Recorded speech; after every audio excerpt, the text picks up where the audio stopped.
Howard, professor of Old Testament at Bethel Seminary in St. Paul, Minnesota. And this video is part of a larger project that deals with the concepts of land and property ownership in the Bible. This particular segment covers the extensive lists of territories in the book of Joshua that were given by God to Israel in the land of Canaan. So this book of Joshua, contains the most detailed and extensive lists in the entire Bible of cities and territories settled by Israel in Canaan. The reason for this has to do with the central theme of the book, which has to do with God's giving of the promised land of Canaan to his people Israel as an inheritance. Every element of that statement has significance, but here we're simply going to emphasize that this was the fulfillment of promises that God had made centuries earlier to Abraham and repeated to his son Isaac and to his grandson Jacob and to succeeding generations several times in the book of Genesis. The land is a central goal toward which the action and the thought in the Pentateuch moves. Moses was called to bring God's people to, quote, a good and broad land, a land flowing with milk and honey, in the book of Exodus. The book of Exodus itself shows the beginning of the move toward that land, and the book of Numbers shows the continuation of the journey. The land is seen as God's gift to Israel over and over again in the Pentateuch, especially in the book of Deuteronomy. In Joshua, the concept occurs more than 50 times. As a gift of God, the land never belonged absolutely to Israel. Leviticus 25, verse 23, Deuteronomy 9, verses 4 and 5. The dividing of the land by lot further indicates that it was at God's disposal. Numbers 26, verses 55 and 56, Joshua 14, verse 2, 18, verses 1 to 10. As does the demand for the land's first fruits to be given to God, Deuteronomy 14, 22 to 29. The fact that a major portion of the book of Joshua is devoted to detailing the specific inheritances of the individuals and the tribes, chapters 13 to 21, is very important in this regard. While these chapters don't make for very easy or even, to be honest, very interesting reading on the surface, their importance lies in their showing that the land promises were now indeed being fulfilled, and being fulfilled in tangible ways. It's as if the author of the book were saying, if you don't believe it, here's the map, and here are the details. You can check them out for yourself. The lists in Joshua are comprehensive, covering the inheritance of every one of the tribes. However, they're not identical in structure, emphasis, or length. Internally, the lists are composed of several different elements. We have what are called boundary lists, and then also city lists. We have notices of cities or territories remaining to be conquered, in other words, the things that have not been conquered yet. Stories of individuals or groups asking for and receiving their inheritance, and then some miscellaneous regularities in the patterns that we'll mention later. So first of all, we'll talk about the boundary and the city lists. In Table 1, the tribes of Israel are listed in the first column, and the passages where each tribe's inheritance is given are listed in the second. We can clearly see that the greatest part of these passages is taken up with the listing of the tribe's boundaries and the cities that are within those boundaries in the third and fourth columns. The 14 tribal lists show these remarkable similarities, but also some striking differences. We should note parenthetically here that the arithmetic differs from the tradition of 12 tribes of Israel, descended from the 12 sons of Jacob. But we need to remember, however, that Joseph's inheritance was split three different ways. One for his son Ephraim, and two for his son Manasseh, that tribe settled east and west of the Jordan, yielding 14 lists to be covered in the book of Joshua. The most important thing to notice in Table 1 is that each tribe received an inheritance, whether it was described by a boundary list, a city list, or, in many cases, both.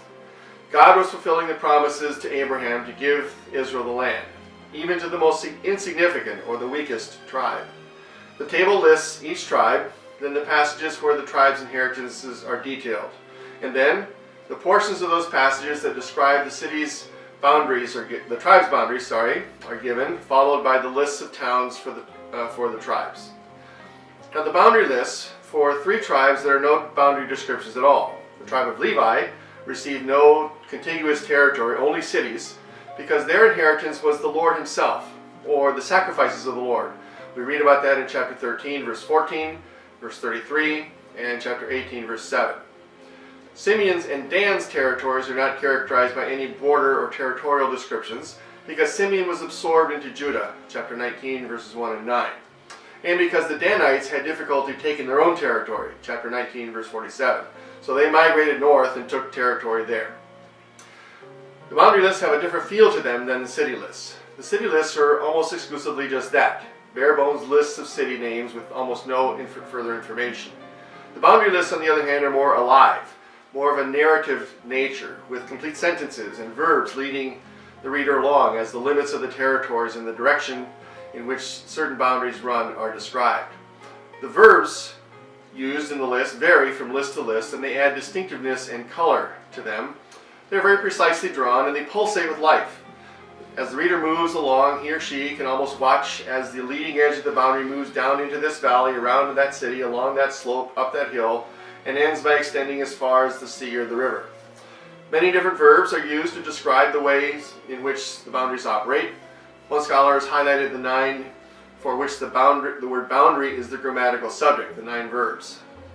Words are to go or to walk, or to go out along, to go down, to go around, to pass along, to go up, to pass by or to touch, to turn back, to turn or to bend.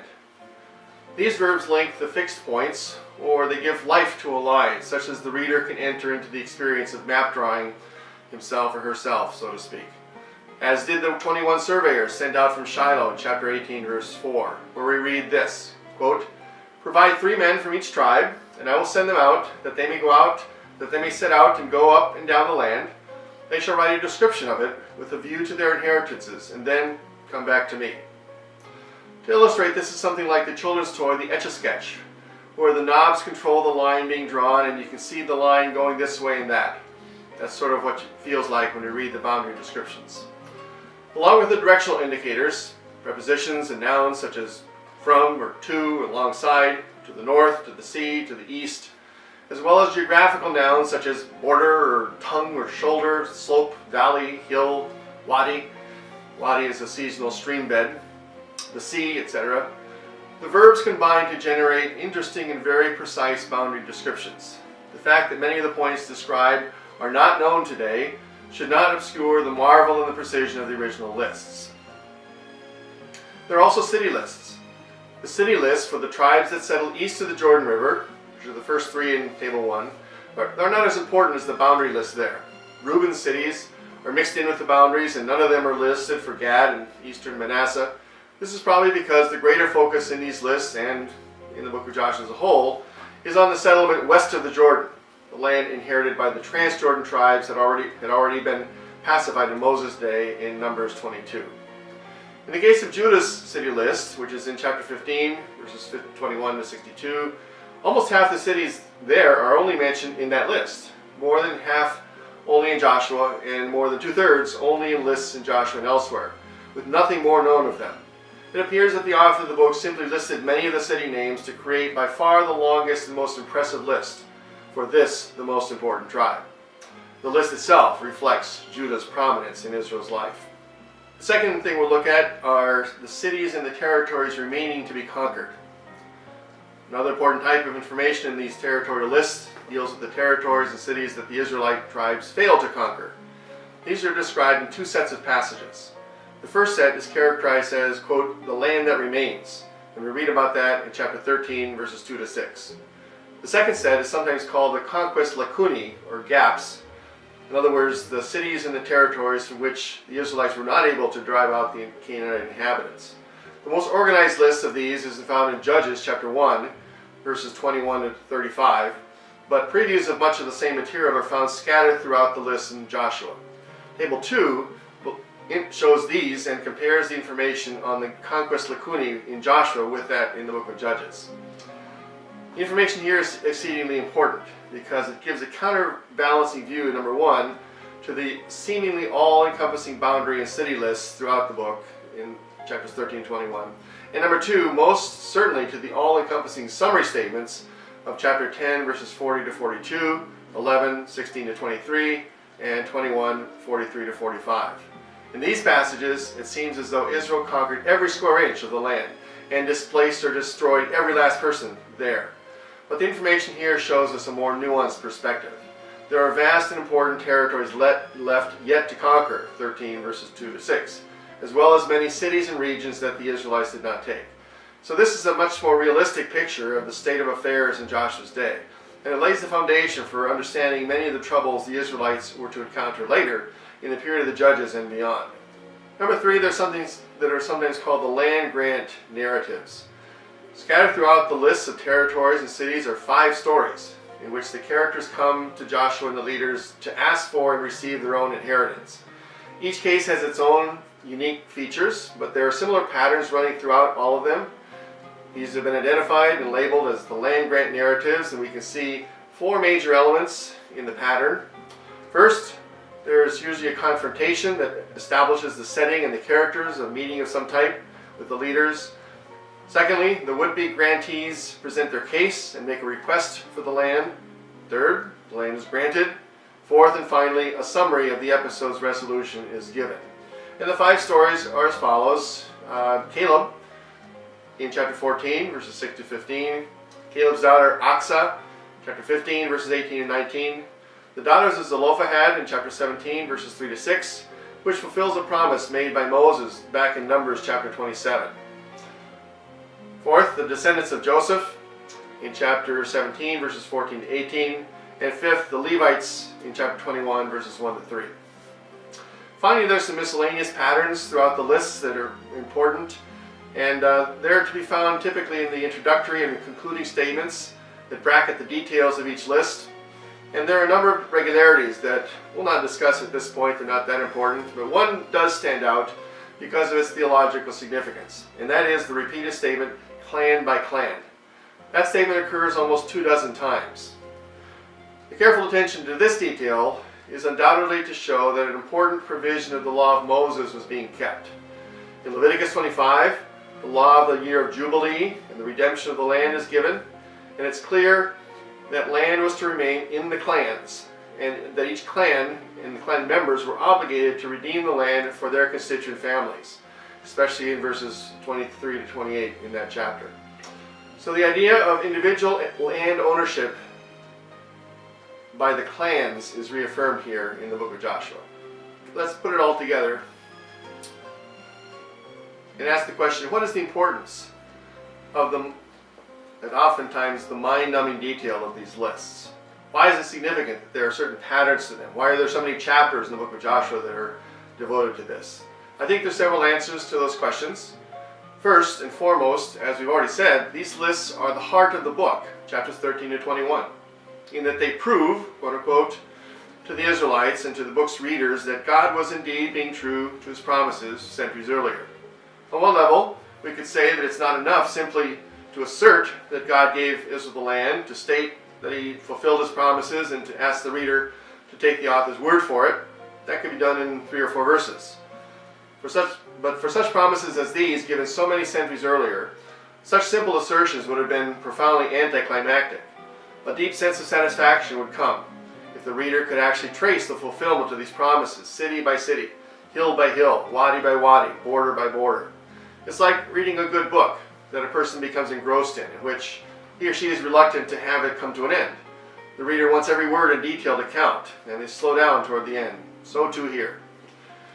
The most important commercial transaction that most ordinary American citizens make is the purchase of a house. And there can be several ways of identifying that house's location. For some, it may simply be called the Gillingham place. For others, it is the great big white frame house on the corner with 3 stories and the big porch. For others, it's the place with the bird feeders in the yard. For others, it's the place where all those nice children are. For others, it's known by its postal address, 3 West Maple Street. This happens to be the house where my father grew up in Moorestown, New Jersey.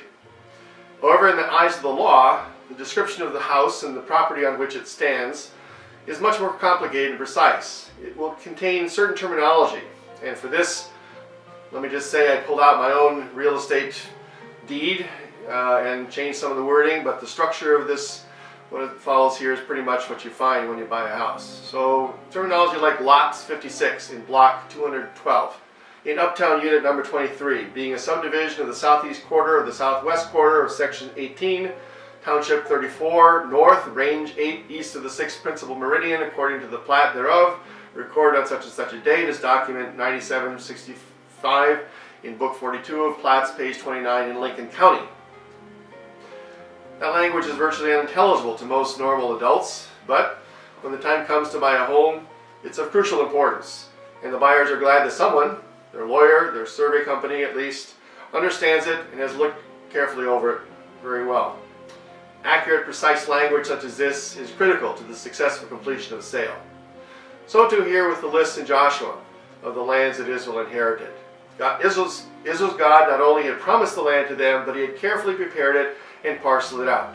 He gave precise descriptions, sometimes by describing borders that ran up this hill, turned back at that town, went down into that ravine, ran along that brook, and sometimes by naming the cities that belonged to the tribes in question. The regularities in the list patterns that we've noted are important, just as the regularity in modern real estate surveys is important. Unintelligible as the language of the imaginary real estate survey that we just read is to the normal person, to those familiar with it and responsible for overseeing real estate transactions, the very regularity of that language makes it intelligible and precise. So too for the Joshua list. The very fact that each tribe's inheritance is described in language that's almost identical to the others in its general contours guaranteed that each tribe would be able to take its inheritance confidently, knowing that it was of a piece with that of the fellow tribes. And yet, the differences are important as well. We can assume that a sprawling country estate of hundreds of acres spanning 2 counties will have a far more complicated survey description than a simple bungalow on San Martin Boulevard, for example.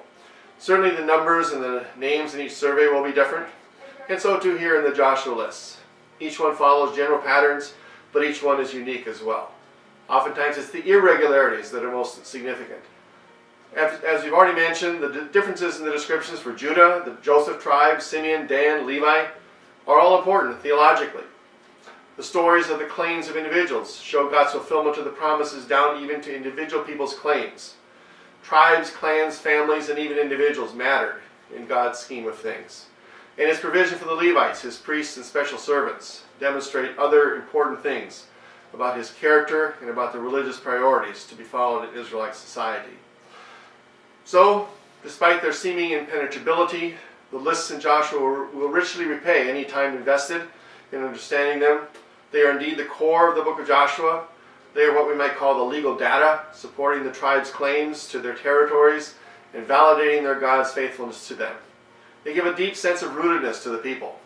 This principle of land ownership, or for some cultures, the idea of rootedness in the land without specific ownership of specific territories. But this principle of land ownership is one of the most fundamental principles of human societies. And in this most geographically rooted of all biblical books, these truths shine forth very clearly.